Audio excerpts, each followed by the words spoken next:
我跟大家讲啊，今天咱们这个话题非常扎心，但也绝对能让你醍醐灌顶。最近呢，咱们肯定都在一些某社交平台上刷到了一个惊天大卦，某位曾经当过咱们这块宝岛首富的千亿大佬，某知名代工大厂的创办人，今年都75岁高龄了，结果爆出个什么事儿？爆出来他跟一个50岁左右的女球友暧昧不清，说是上演了长达1年多的温馨接送，两人密集见面打球，这大佬甚至还把人家带到球场旁边的私人别墅里，待了1个多小时才出来。这事一出，网上炸锅了，一位某知名律师气得直接在某图文社交平台上发帖痛骂，说这位大佬简直是身在福中不知福。为什么这么说呢？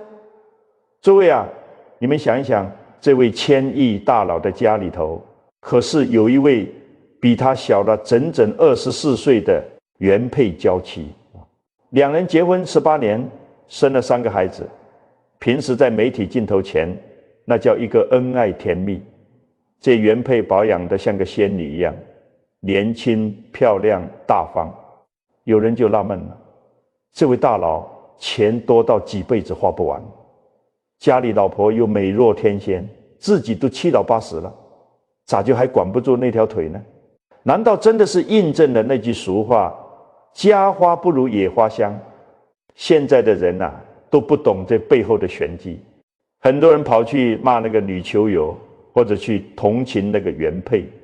但我跟大家讲，你如果只是把它当成一个娱乐八卦、一个桃色新闻来看，那你就太外行了，你这是只看到了树叶，没看到树根。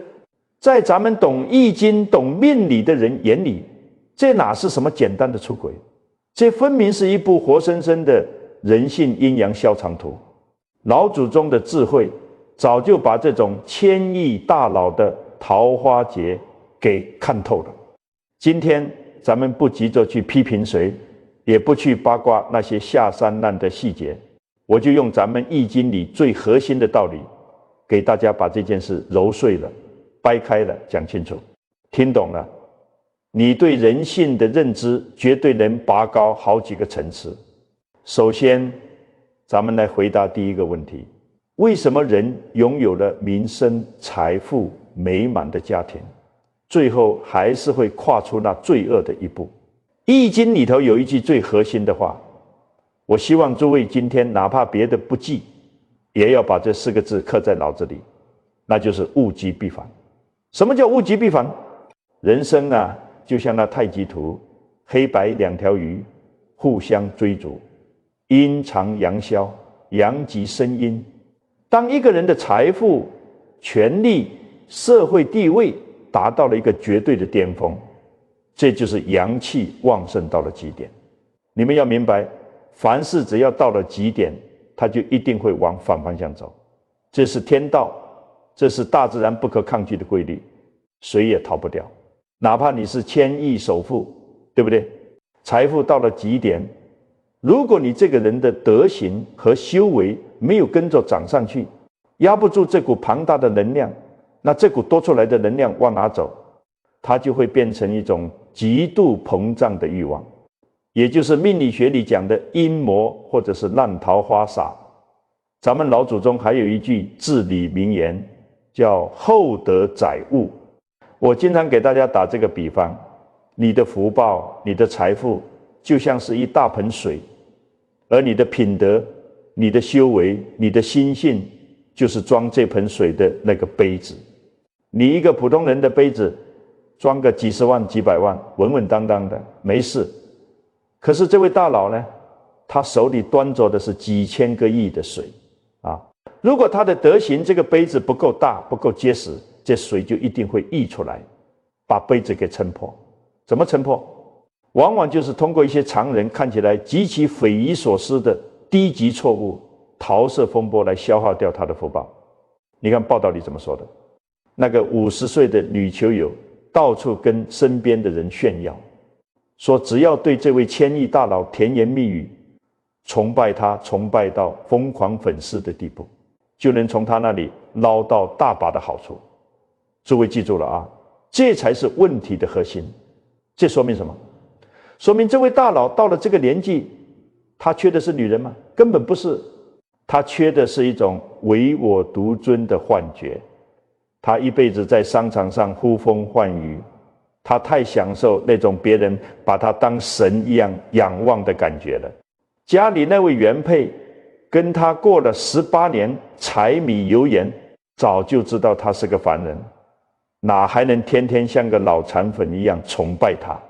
但外面的女人为了图他的钱，可以无限度的演戏，无限度的给他提供这种虚荣心的情绪价值，这就是欲望没有尽头啊！在咱们命理风水里，这种靠放低姿态、靠甜言蜜语来吸取你财富和资源的人，这就叫吸血烂桃花。表面上是你在玩弄感情，是你在施舍金钱，实际上呢，是人家在吸你的气场，吸你的晚年福运。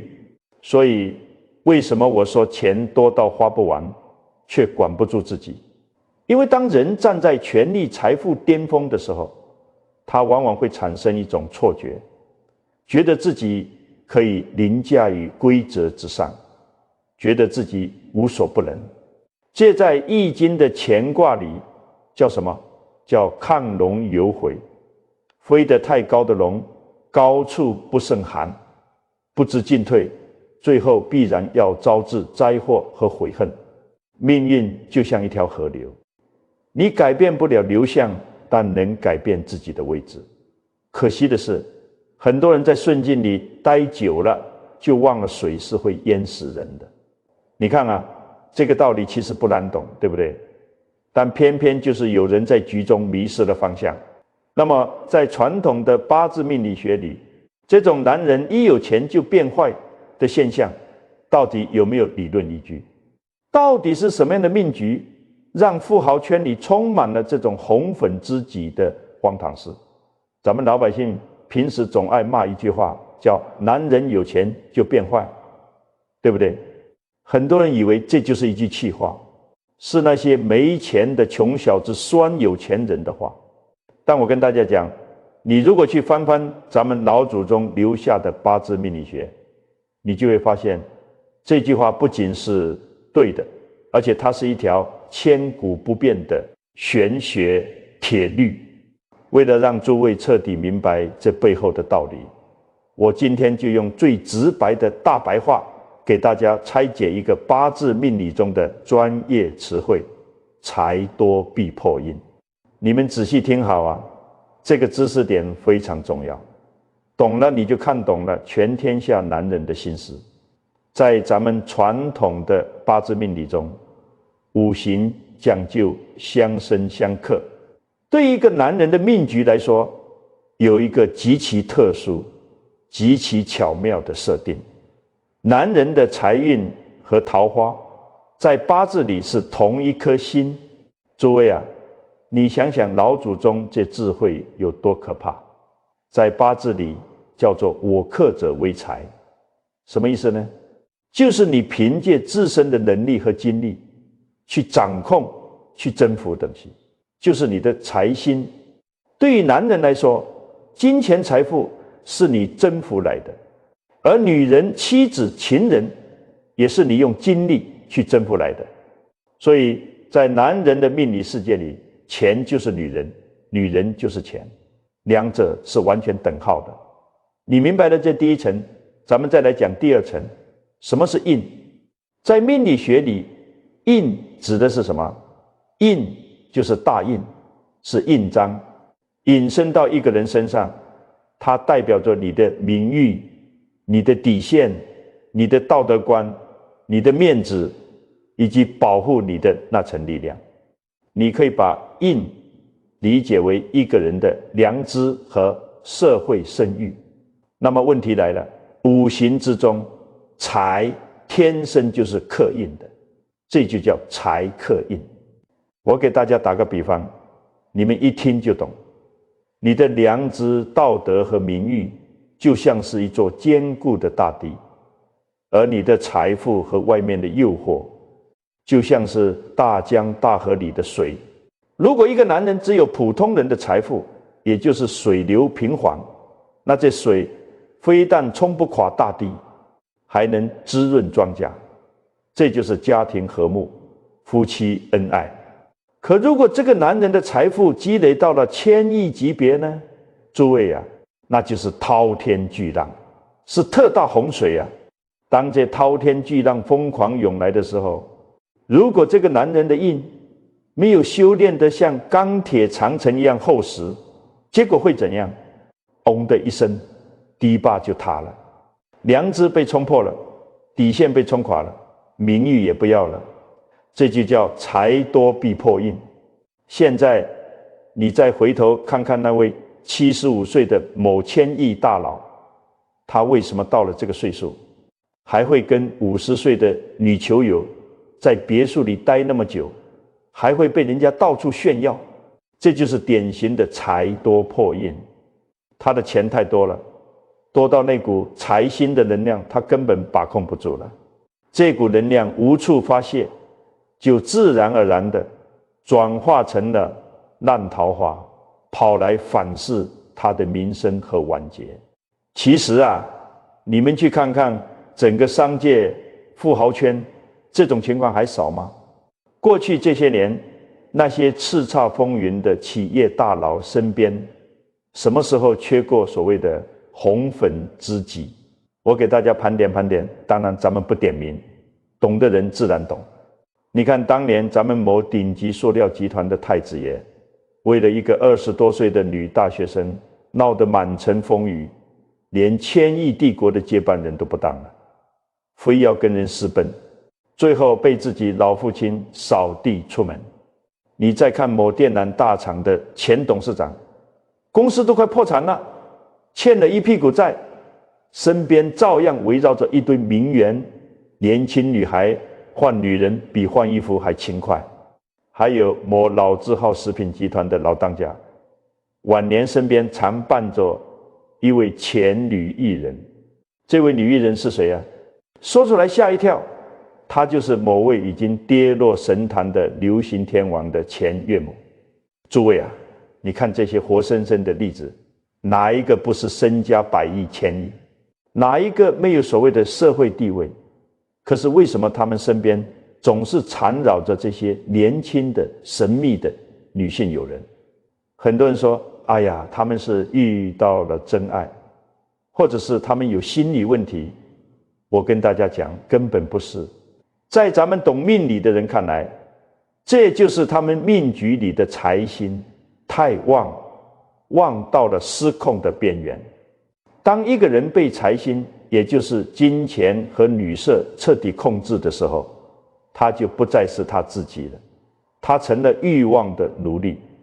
老祖宗还说过一句话，叫财能生杀。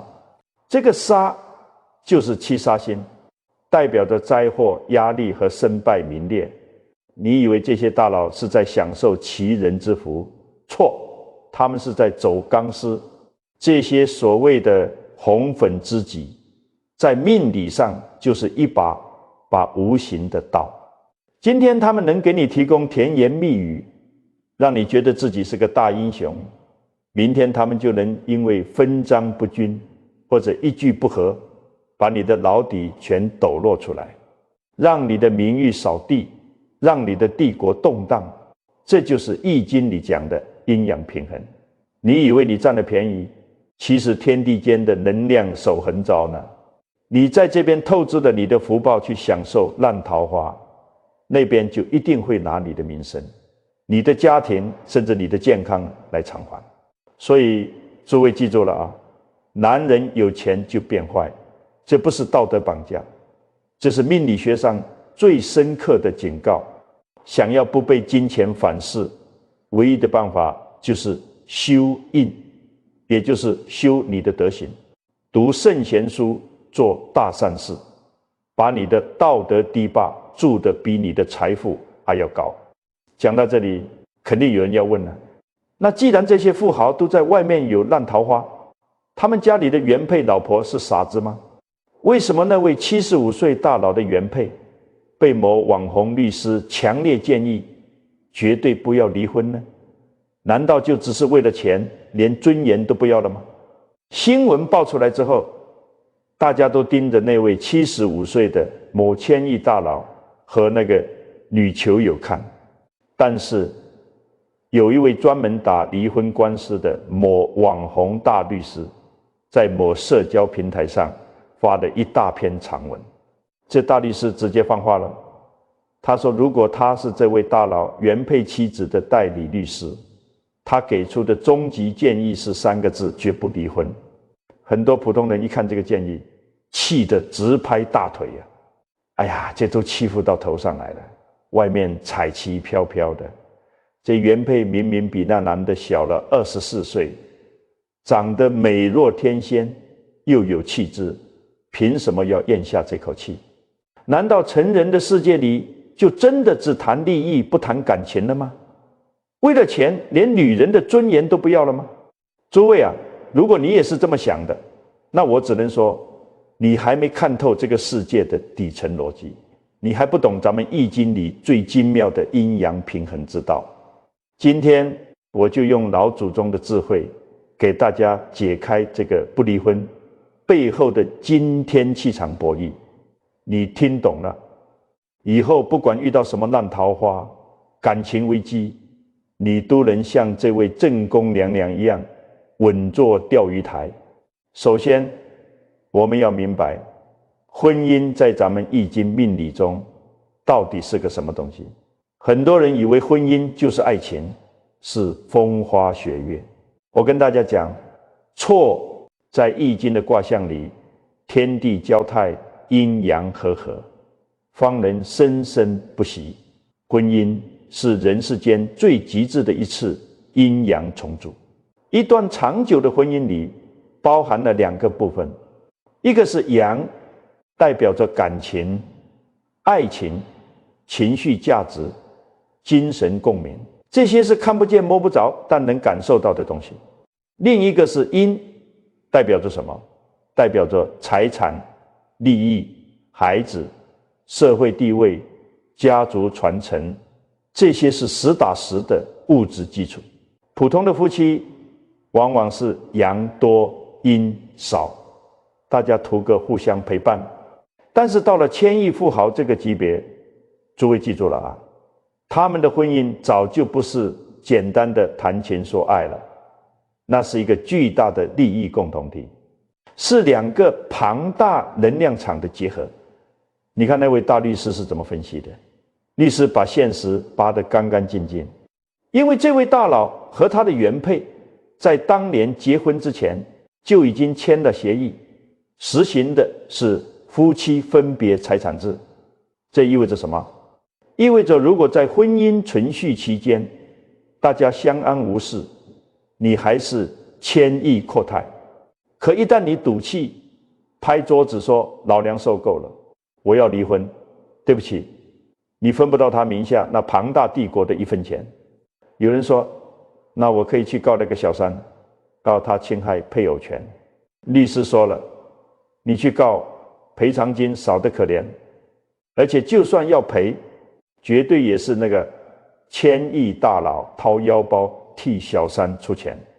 你折腾了半天，气坏了身体，什么实质性的好处都没捞着，反而把正宫的位置给腾出来了，这就是现实。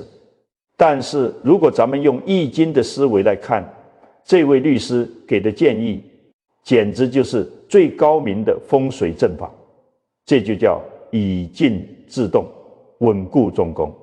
你们想想啊，这男的在外面有情况，这说明什么？说明他们婚姻里的那个阳感情部分已经出现裂痕了，甚至已经断了。在这个时候，如果你一哭二闹三上吊，不要离婚，那就是把婚姻里的阴、财产、地位、家族传承也给亲手砸碎了，最后落得个阴阳两空。但是聪明人怎么做？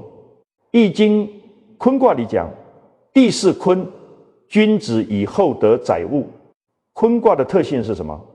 是大地，是包容，是静止不动，是承载万物。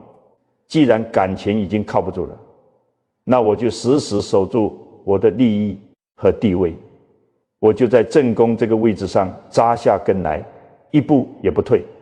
我不离婚，我还是这个家族名正言顺的女主人，每个月我依然过着顶级的贵妇生活，出门我依然受到所有人的尊重。最重要的是，我不离婚。这老头子名下的那些天文数字的财产，未来唯一的合法继承人依然是我的孩子们。诸位啊，这叫什么？在命理风水上，这就叫正守中宫，百邪不侵。只要正宫娘娘不挪窝，外面那个50岁的女球友也好，别的什么红颜知己也罢，他们永远进不了这个家门。他们在风水上永远只是飘在门外的孤魂野鬼，是没有名分的烂桃花。他们可以得到一点小恩小惠，但绝对摸不到这座千亿帝国的核心资产。时间一长，老头子腻了，或者那女的贪心不足了，这种烂桃花自然就散了。而正宫永远是正宫。那位网红律师甚至提出了一种更高级的玩法，叫做假面夫妻，各玩各的。意思就是教这位原配怎么亲自去跟老头子谈判。既然大家都没感情了，那咱们就谈规则，咱们不离婚，在媒体面前，在公众场合，咱们继续扮演恩爱夫妻，保住你这位大企业家的面子，保住公司的股票不跌。但私底下大家互不干涉，前提是你必须继续提供我作为正宫应有的全部保障。这在命理学上叫什么？叫相生相克，自化平衡。为什么那个千亿大佬会愿意接受这样的协议？因为他不傻啊。诸位，你想想，他要是真离婚了，他难道还敢再结一次婚吗？他要是再婚，再搞出个配偶，再弄出几个小孩，那他的财产怎么分？他的企业帝国会不会因此四分五裂？所以不离婚其实也是这个千亿大佬心里最想要的底线。正宫妻子就是看准了这一点，捏住了他的命门，用一张结婚证死死地锁住了他身上最庞大的气场。我就坐在这儿，看着你在外面折腾，等你折腾不动了，或者哪天百年归老了，名正言顺带着孩子全面接受遗产的还是我。在这个过程中，正宫自己也可以去享受生活，去品味人生，完全没必要为一个已经变了心的男人每天流眼泪。你说这是不是绝顶聪明？这是不是把人性和易经里的阴阳消长，以柔克刚发挥到了极致？这就是我今天要给大家讲的第一个残酷真相。在权力与财富的巅峰，婚姻早就不是小女孩幻想的童话，而是一场不能输的气场博弈。谁先动怒，谁先放弃底线，谁就输了全局。当然了，看到这里，很多朋友肯定心里直犯嘀咕，既然这帮大佬这么精明，什么都算计好了，那他们身边怎么还总是有那么多红粉知己往上扑呢？这些神秘的女伴到底是图什么？他们在这些富豪的风水局里到底扮演了什么角色？刚才咱们盘点了好几个圈内皆知的例子，对不对？咱们虽然不点名，但大家心里跟明镜儿似的。你看看某代工大厂的那位75岁创办人，身边跟着个50岁的神秘女球友，某塑胶集团的太子爷。当年为了个20多岁的女大学生，连江山都不要了。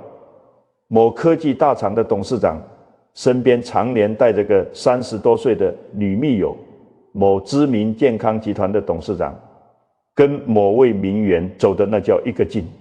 还有某电缆公司的前董事长破产了，身边还围着各种名媛红颜，以及某老字号食品集团的前会长。晚年的红颜知己竟然是某过去流行天王的前岳母。诸位啊，你看这个名单列出来，是不是觉得特别魔幻？很多人看这些新闻就只是看个热闹，或者在心里酸溜溜地说一句，有钱真好，七老八十了还有年轻女人往上扑。如果你也是这种看热闹的心态，那我今天必须得用老祖宗的智慧给你泼一盆冷水，让你彻底清醒清醒。在咱们玄学易经风水里头，这根本不是什么艳福，这叫什么？这叫烂桃花煞，这叫破财耗气局。我跟大家讲，你们千万不要以为这些大佬是在玩女人，是在享受人生。你看懂了背后的气场能量流动，你就会发现不是大佬在玩他们，而是这些烂桃花在吸大佬的命盘气场，在吸他们的晚年福报。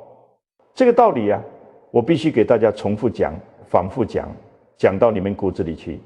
首先咱们用易经理气场相互吸引的原理来看，万事万物皆有磁场，对不对？物以类聚，人以群分。一个正儿八经本分顾家的女人，她身上的气场是正财气，是清正平和的，她只会吸引同样踏实过日子的男人。那么什么样的女人会处心积虑死皮赖脸的往一个70、80岁的已婚老头子身边凑呢？哪怕这老头子再有钱，这种女人她身上的气场在命理上被称为偏财暗煞，她们就像是风水学里讲的那种吸血藤蔓，或者叫夺丝子。这种植物自己没有根，它必须缠绕在一棵参天大树上，靠吸干大树的养分来让自己存活。诸位，你想想，那位50岁的女球友，她四处跟人炫耀，说只要对大佬甜言蜜语，装成疯狂粉丝，就能拿到好处。这说明什么？说明她根本不在乎这老头子这个人，她盯上的是老头子身上那庞大的金钱能量。在咱们命理学里，一个人的福报和财运都是有定数的。这些大佬早年拼搏，积累了巨大的阳刚之气和财富，但是到了晚年，人的身体机能在衰退，阳气在变弱。这个时候，如果不赶紧收心养藏，就像冬天要藏蓄能量一样，反而去招惹这些带着极其强烈物欲的烂桃花煞，会发生什么？这就叫泄气。你以为你花点小钱买了一个笑脸，听了几句好听的崇拜话，殊不知在看不见的能量维度里，你身上最宝贵的那点晚年轻福和健康寿命，正在被这些烂桃花一口一口的吸走。我再强调一遍，诸位记住了啊，烂桃花绝对不是福气，烂桃花是来要债的，是来吸你气场的。为什么很多大老板本来企业做得好好的，晚年突然搞出一个红颜知己，没几年要么突然的重病，要么企业出现大危机，甚至名声扫地，晚节不保，因为能量守恒了。你把本该用来守护家族皮阴子孙的正气拿去供养了外面的邪气，邪气一旦做大，反噬过来，那是极其凶猛的。你看看前面说的那个某电缆公司的前董事长，在女人堆里打滚了一辈子，结果呢，公司搞垮了，负债累累。这就是典型的桃花煞破了，财入心，最后落得个竹篮打水一场空。很多人觉得，哎呀，我都1000亿身家了，我花点钱养个女人算什么？我跟大家讲，老天爷算账从来不是只算你兜里有多少钱，老天爷算的是你的德和气你为了满足自己那点虚荣心、那点征服欲，去违背婚姻的契约，去破坏家庭的伦理，你这叫德不配位。德行一旦有了缺口，你哪怕有金山银山，也会像漏斗一样哗啦啦全漏光。那些隐藏在大佬身边的神秘女伴，在易经风水的视角下，根本不是什么美好的红粉知己，他们就是一道道催命符，是命运派来考验你定力、消耗你福报的结束。你以为你度过了山海的惊涛骇浪，就是人生赢家了？不，人生最大的劫，往往在你最得意、最放松，觉得什么都能用钱买到的那一刻，悄然而至。那么，既然这种烂桃花这么可怕，为什么还是有那么多男人前赴后继地往火坑里跳？究竟是什么样的心理，让他们宁愿冒着身败名裂的风险，也要去偷心呢？那些心理学专家总结了整整11种男人偷吃的隐秘思路，但在咱们懂易经的人看来，这11种心理其实全都没逃过老祖宗总结的2个字。最近啊，我看到某位资深的心理学专家写了一本书，专门拆解男人出轨、偷吃背后的隐秘思路。这位专家洋洋洒洒，一共列出了11种心理。很多普通人看完觉得，哎呀，原来男人偷吃有这么复杂的原因啊，好像情有可原似的。但是我看完之后，直接一拍大腿。我跟大家讲，心理学专家分析的确实细致，但是啊，在咱们懂易经、懂道家智慧的人看来，这11种花里胡哨的理由，其实全都没逃过老祖宗早就看破的2个字。哪2个字？诸位一定要竖起耳朵听好，这2个字叫我执。什么叫我执？用咱们的大白话来说，就是极度的自我中心，极度的自私自利，极度的虚荣贪婪。咱们现在就用老祖宗的这把照妖镜，把专家说的这11种心理分门别类的照一照，看看他们到底是个什么鬼魅魍魉。第一类，我称之为虚火烧身形。心理专家说，有的人出轨是为了用征服欲来提升自我观感，为了重振男性雄风，还有的是极度渴望受人欢迎。大家想想，那位75岁的某千亿大佬，是不是就有点这个意思？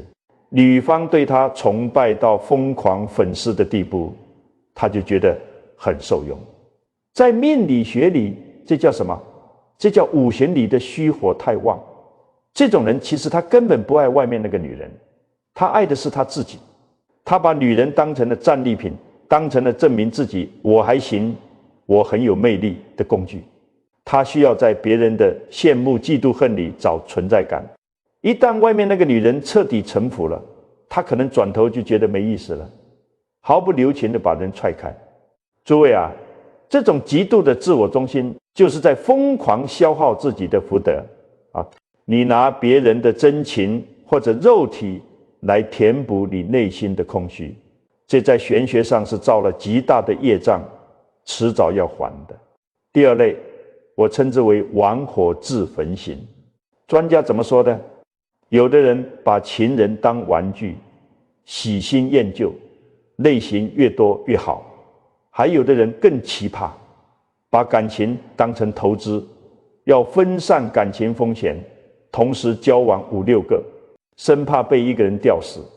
我跟大家讲，这种人在咱们风水命理上，那就是典型的命带烂桃花煞，且身弱不担财。他以为自己在玩弄感情，其实是在玩弄天道。感情是什么？感情是因果结下的缘分。你把别人当玩具，你以为你分散了风险，结果呢，就像那个退伍的小伙子，同时交往6个女朋友，最后把自己逼到了崩溃的边缘。为什么？因为因果的网是由你自己织的，你招惹的烂桃花越多，你身上的阴煞之气就越重。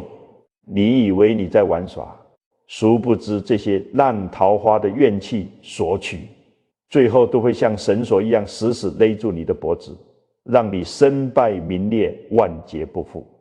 第三类，我称之为心魔夺窍型，比如专家提到的性爱成瘾、中年危机心理叛逆、不懂拒绝，还有为了报复另一半，咱们就说这个中年危机叛逆。很多人到了中年，觉得前半生都在为别人活，突然想放纵一把，抛妻弃子，摧毁家庭。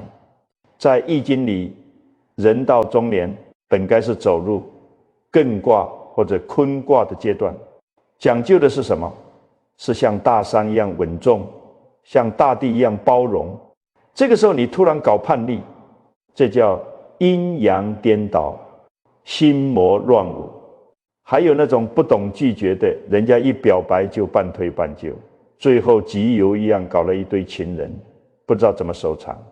这在命理上叫命局水太旺，毫无土来克制，也就是这人骨子里没有原则，没有底线，随波逐流。这种人看起来温文尔雅，其实最伤人。至于那种因为家里老婆不配合，或者想报复老婆而去出轨的，那更是愚蠢到了极点，拿别人的错误来惩罚自己的命盘，最后惹上一身骚，把自己的好风水全败光了。第四类，我称之为宿债未还刑。专家提到了恋母情结导致的过度纵欲，说有人因为小时候的心理阴影，长大了疯狂外遇，甚至有人的老公跟自己的岳母搞在了一起。诸位啊，听到这里是不是觉得三观尽碎？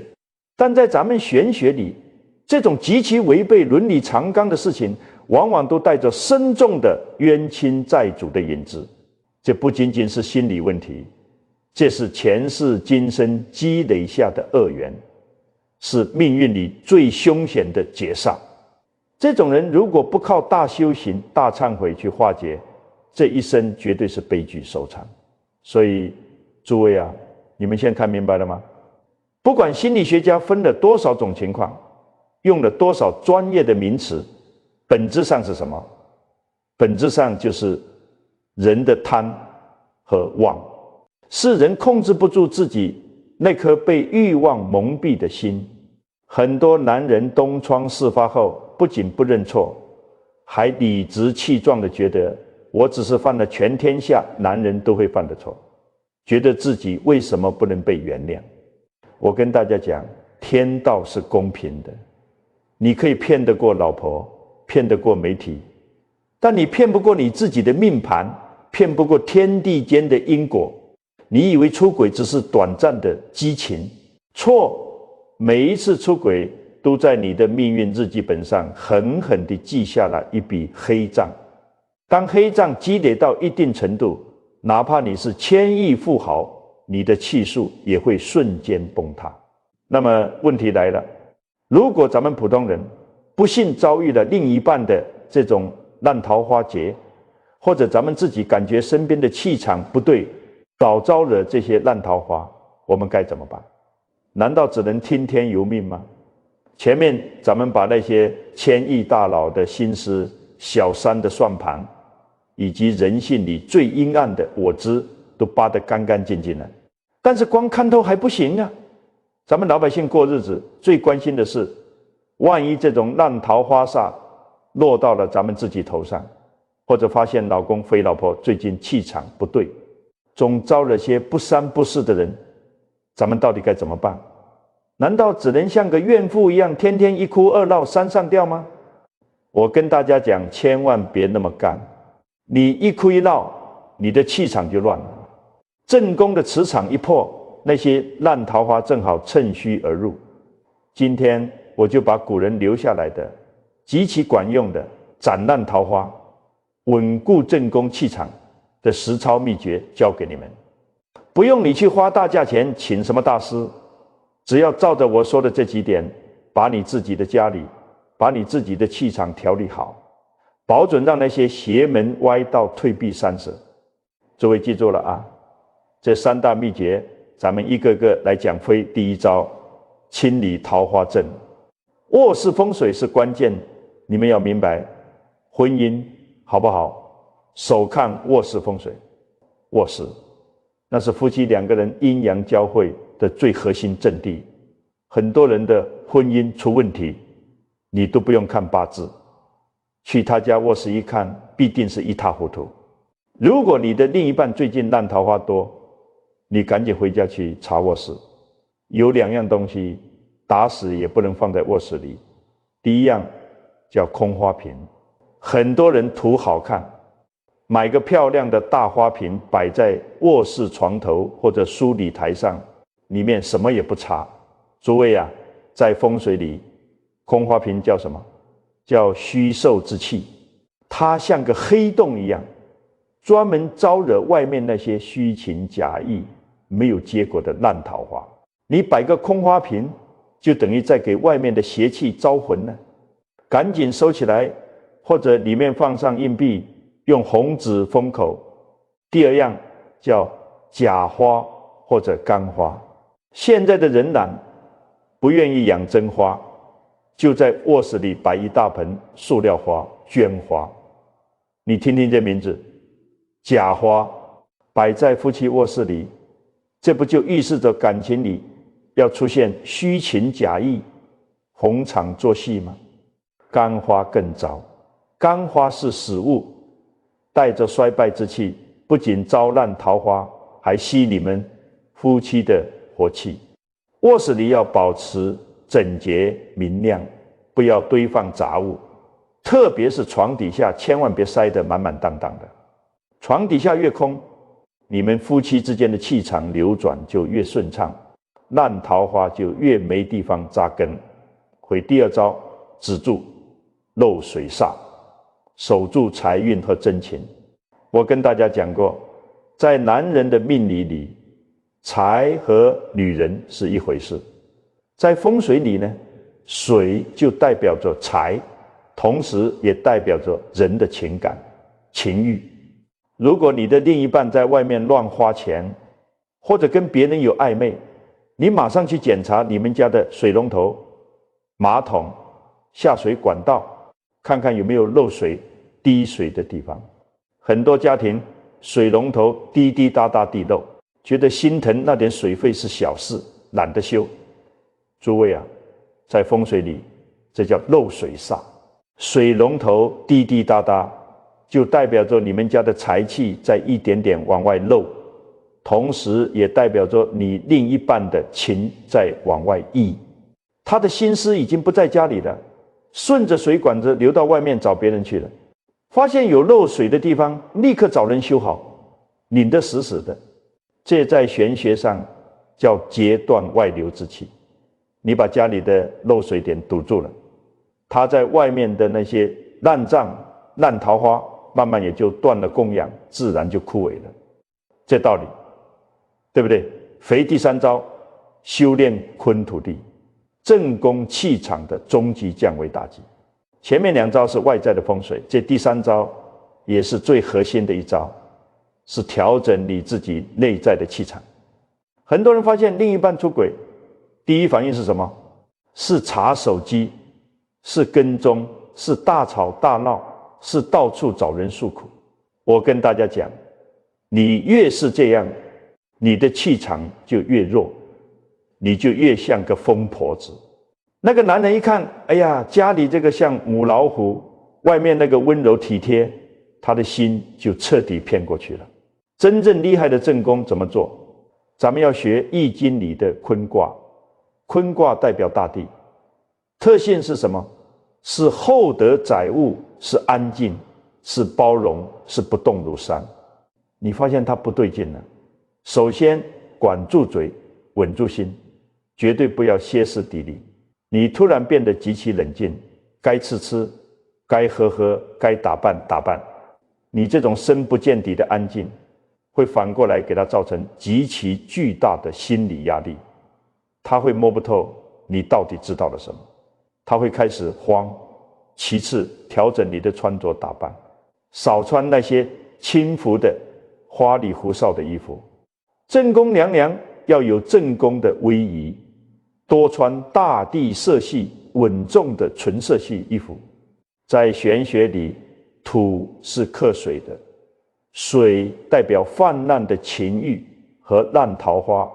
你把自己的土气场修炼出来了，你往那一站，那种不入自威的气场，直接就能把他的那些烂桃花给震死，最后守住你的核心利益。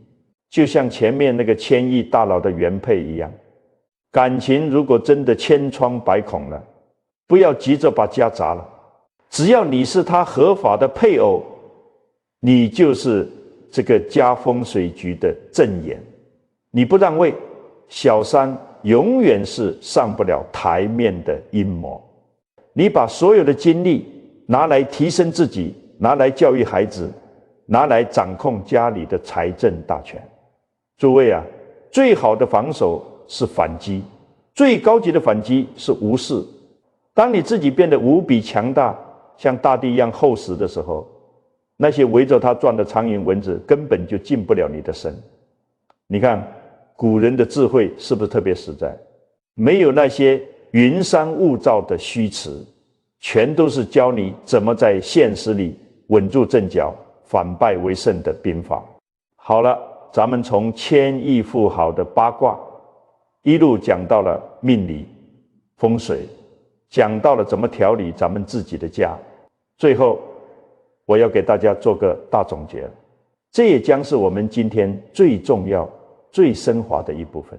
今天咱们从一位75岁千亿大佬的桃色风暴开始，一步步抽丝剥茧，把富豪圈里的红粉知己、正宫娘娘的应对之策，还有男人偷吃的11种心理，全用咱们老祖宗的易经命理给扒了个底朝天。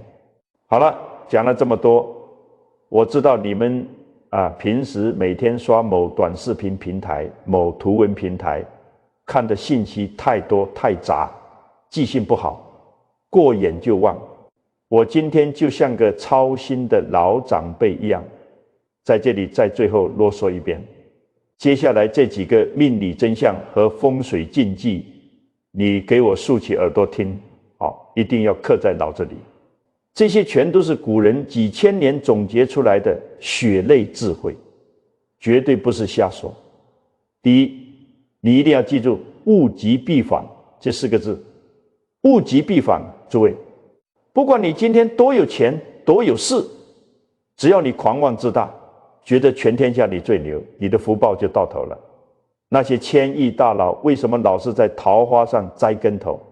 就是因为欲望膨胀到了极点，阴谋就来反噬了。人生就像阴阳消长，顺境的时候千万别得意忘形，别以为自己能斗得过天道。第二，千万别忘了财多必破印这个铁律。我再重复一遍，财多必破印。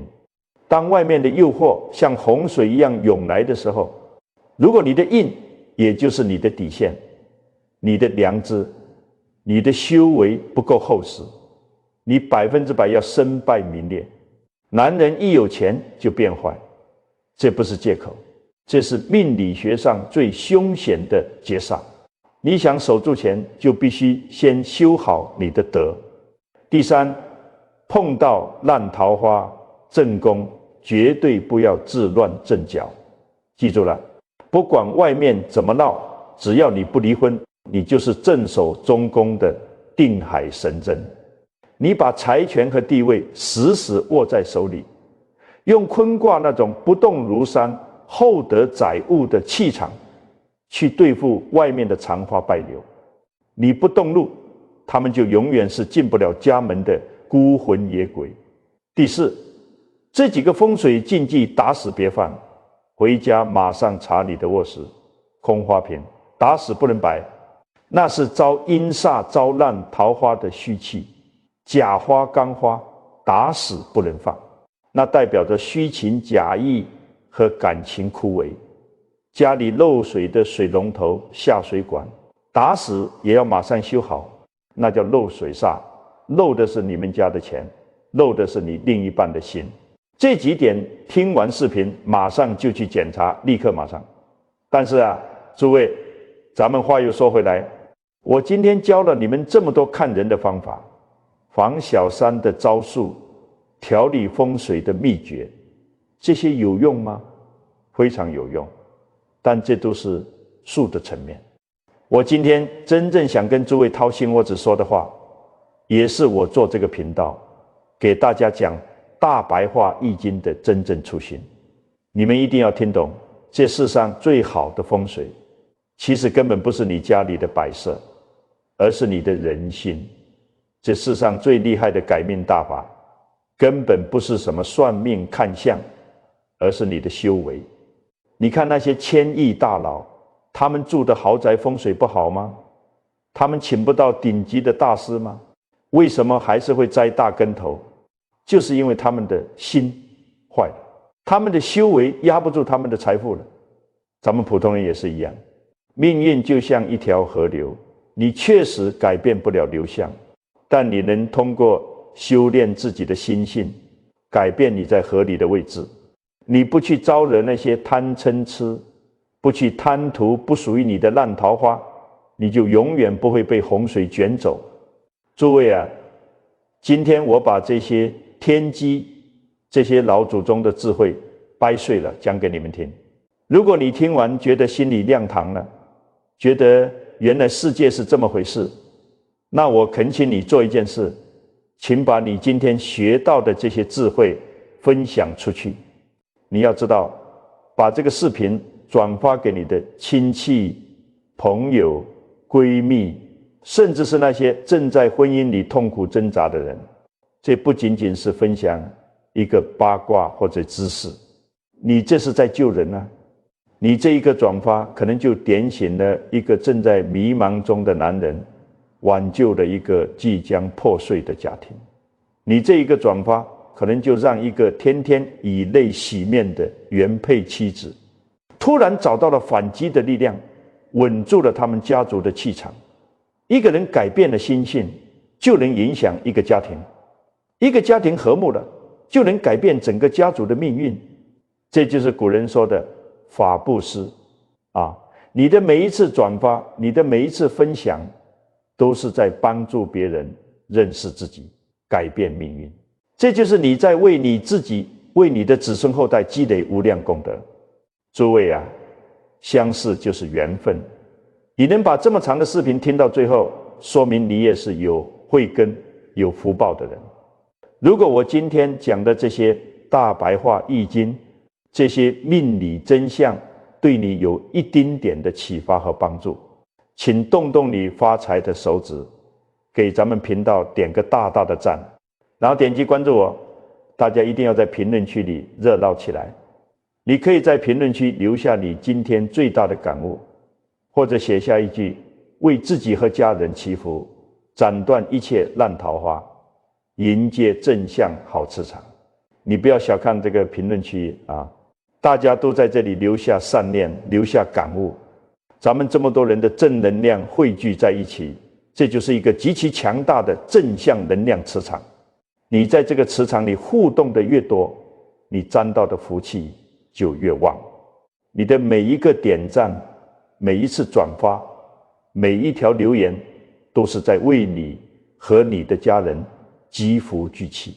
如果你不信，咱们就拭目以待，你好好感受一下，看看你的心境、你的家庭、你的生活，会不会因为你今天种下的这个善因而发生翻天覆地的改变。好了，今天的课咱们就讲到这儿。我是用大白话给你讲透易经规律的频道，咱们下期节目再一起透过这光怪陆离的世界表象，去看见背后更深的人性和真相。咱们不见不散，祝大家家和万事兴，福寿满堂。